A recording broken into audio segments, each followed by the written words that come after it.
2 নম্বর প্রশ্ন, নতুন পৃথিবীর অলিখিত নিয়ম কোনটি? অপশন আছে বিশ্বায়ন, আন্তর্জাতিকতা, যোগাযোগ দক্ষতা, সৃজনশীলতা। চলুন ব্যাখ্যা দেখি। দেশের ভৌগোলিক সীমানা বিশ্বায়নের কারণে নিজের দেশের গণ্ডি ছড়িয়ে সারা পৃথিবীতে ছড়িয়ে পড়েছে। আমাদের দেশে লক্ষ লক্ষ মানুষ এখন সারা পৃথিবীতে ছড়িয়ে ছিটিয়ে আছে। তারা যে যেখানে আছে সেই অংশটুকু বাংলাদেশ। এক অর্থে বাংলাদেশের সীমানা ছড়িয়ে গেছে।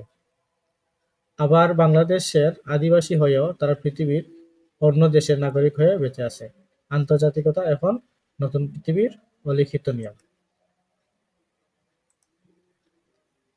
তাহলে উত্তরটা আসলো আন্তর্জাতিকতা। আন্তর্জাতিকতা হচ্ছে নতুন পৃথিবীর অলিখিত নিয়ম। আমাদের উত্তরটা হবে খ নম্বর।